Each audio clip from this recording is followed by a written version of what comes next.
یاجوج ماجوج کون، ان کا ظہور کب ہوگا اور کیسے مریں گے؟ دوستو آج کا ہمارا ٹاپک ہے یاجوج ماجوج۔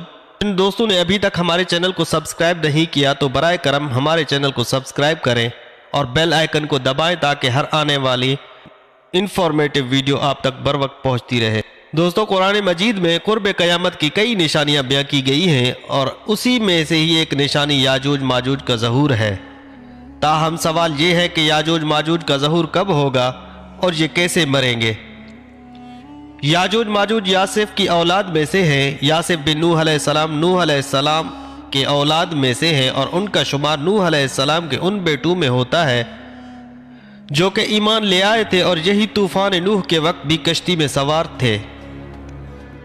طوفان نوح کے بعد حضرت نوح علیہ السلام کے بیٹے مختلف علاقوں میں بس گئے۔ یاجوج ماجوج بھی حضرت نوح علیہ السلام کے بیٹے یاسف کی اولاد میں سے ہیں۔ یہ ایک فسادی گروہ ہے، ان لوگوں کی تعداد کثیر ہے اور یہ لوگ بلا کے جنگجو خونخوار ہیں۔ یہ لوگ آدمی، کیڑے مکوڑے، جنگلی جانوروں سمیت ہر چیز کھا جاتے ہیں۔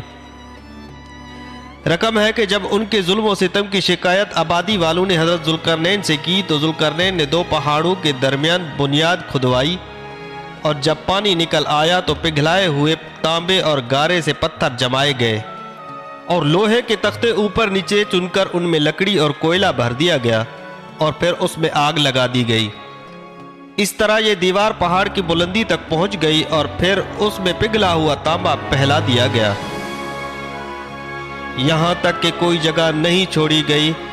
قرآن مجید میں ہے کہ جب کھولے جائیں گے یاجوج ماجوج اور وہ ہر بلندی سے ڈھلکتے ہوئے دوڑتے ہوں گے۔ حدیث شریف میں ہے کہ یاجوج ماجوج روزانہ اس دیوار کو توڑتے ہیں اور پھر دن بھر میں اس دیوار کو توڑتے توڑتے اس کو توڑنے کے قریب ہو جاتے ہیں تو اس میں سے کوئی کہتا ہے کہ اب چلو کل توڑیں گے۔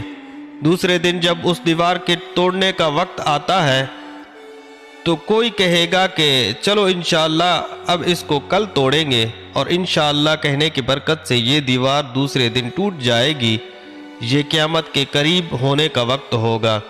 دیوار ٹوٹنے کے بعد یاجوج ماجوج نکل پڑیں گے اور زمین میں ہر طرف فتنہ فساد کریں گے، تاہم یہ مکہ مکرمہ اور مدینہ میں داخل نہیں ہو پائیں گے۔